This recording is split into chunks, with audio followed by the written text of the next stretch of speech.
Hello students in Dr. Beatty's Gender and Communications class. My name is Dr. Dee Dee Wolfarth, and Dr. Beatty has asked me to speak to you about gender and communication styles, and I want to talk to you about that for a few minutes.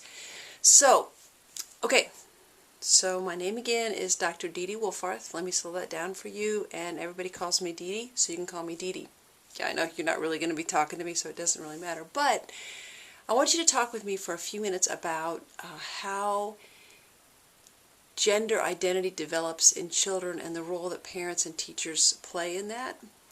And it's a very interesting topic. So I'm kind of talking to you about it from two different angles, or with two different hats on. One is I'm a clinical psychologist and I teach at Spalding University, and I specialize in parenting. So I also specialize in children with emotional behavior problems. So I have a little bit of knowledge about how we develop as children and how we develop as adults and what things matter in terms of our environment and our genetics and those things that contribute to how we are, who we are. By the way, not to steal you away from your major, but psychology is a really cool major with really interesting things because you get to learn about why people tick and how they tick. My second area of expertise as far as can I speak to this at all, is because I'm a parent, okay? And we happen to have 4 kids. Conveniently, we have 2 boys and 2 girls. Hopefully, you can see 2 boys, 2 girls. So we have our oldest child, who's Zach, over here, who's 13. And then we have Gabrielle and Naomi, who are 11-year-old twins. And then we have Quentin, who is 9. So I hope that picture worked. If it didn't, you'll have to trust me that we have 4 kids.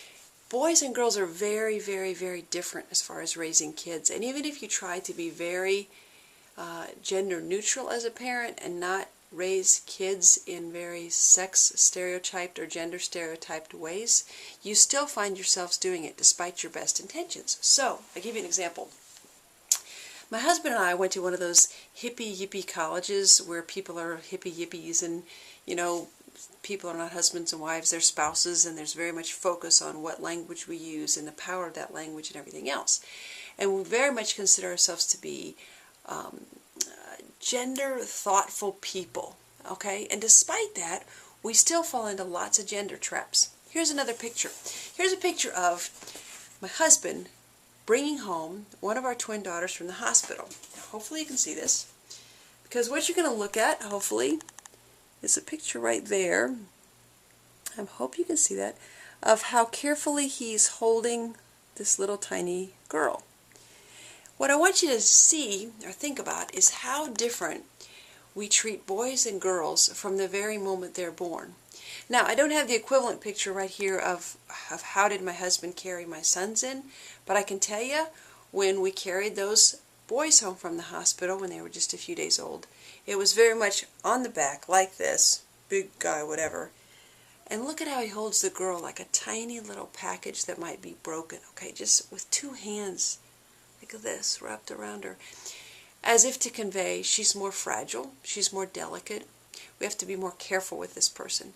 Now, it doesn't really matter that the weight of those babies was about the same. It wasn't about weight, it was about perceptions as a parent of what a girl is and what a boy is. Despite our best efforts as parents to not communicate those things to our children, we still do that from the minute they're born. I'll give you an example for me. So we bought one of those cool, we live in a big 1918 farmhouse that we're constantly remodeling, kind of like the Money Pit. And we bought one of those cool light plates that has, baseballs and footballs all over it. And I said, oh, this would look so cute in our boys' room. And my husband says, or our girls.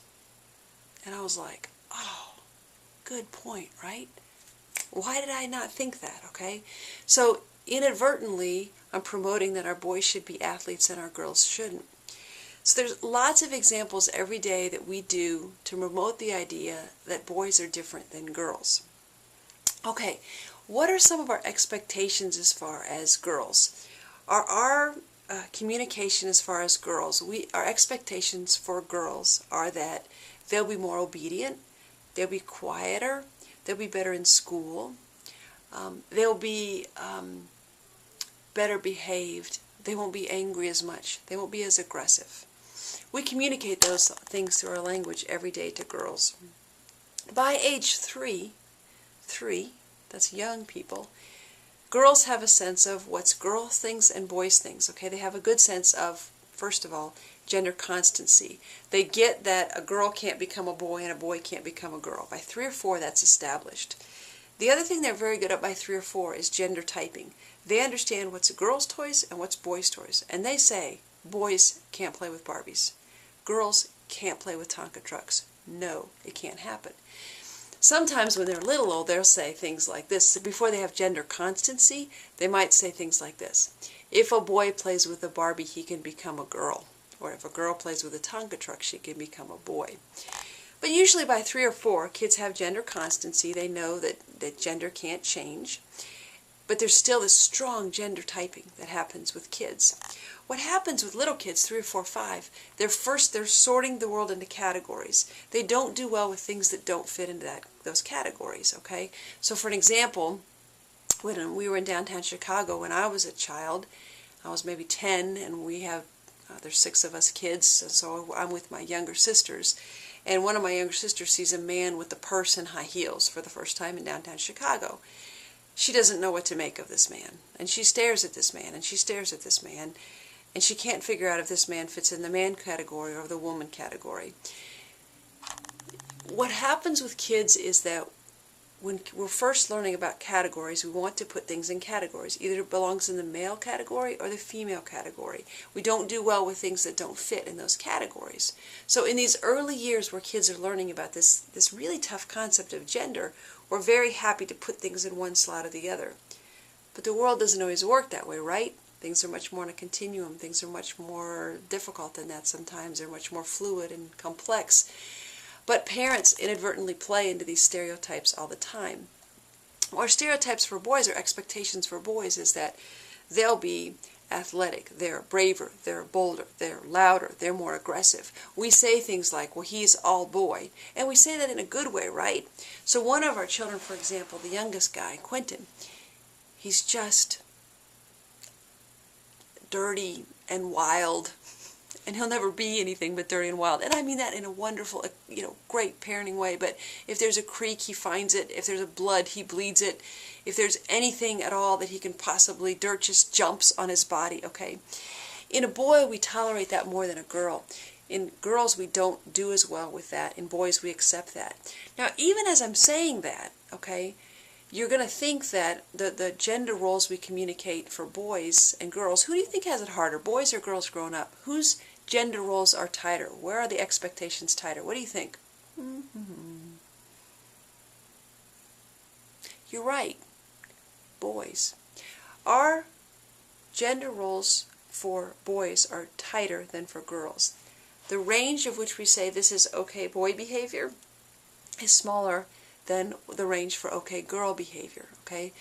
So it's not okay for boys to cry. It's not okay for boys to be a sissy. It's not okay for boys to play with dolls. It's not okay for boys to do a whole bunch of things. And we communicate that every day. We're less tolerant of cross-gender play in our boys than we are in our girls, okay? That makes it tough for our boys because it's so narrow of a range of what boys are supposed to do and supposed to be. Girls have a broader range, but there's another challenge with girls, okay, in terms of gender roles and those things. I'm sure you're going to have wonderful class discussions about this, okay? But in many ways, boys' world is still elevated to be above girls' world, okay? Examples of that abound, but for example, boys typically take about 90% of a playground space at a school is by boys, and less than 10% is usually given to girls. Girls play closer to the school with adult supervision, lots of teachers around, in small games, communicating, cooperative games, using lots of let's and we gotta and let's do this together kind of language, mutually collaborative kind of language. Boys take up the outer limits of the playground, typically in middle school. They play competitive games. There's a clear winner and a clear loser. There's usually one male teacher to 6 bajillion boys out there. And boys' world is very much different than girls' world. There's a lot of other examples that we could give about whether it be higher pay for boys' work, whether it be expectations as far as boys for career and a lot of other things, as far as that there's some hierarchy as far as boys' world and girls' world. That can be tough for girls, okay, in that regards, because girls, a girl gains status by being a tomboy. Boys lose status by being a sissy. So it's really complicated in terms of how kids who don't fit into gender stereotypes are treated, okay. It's also tough just because girls are expected then not to play rough. Okay, girls are all these expectations for girls.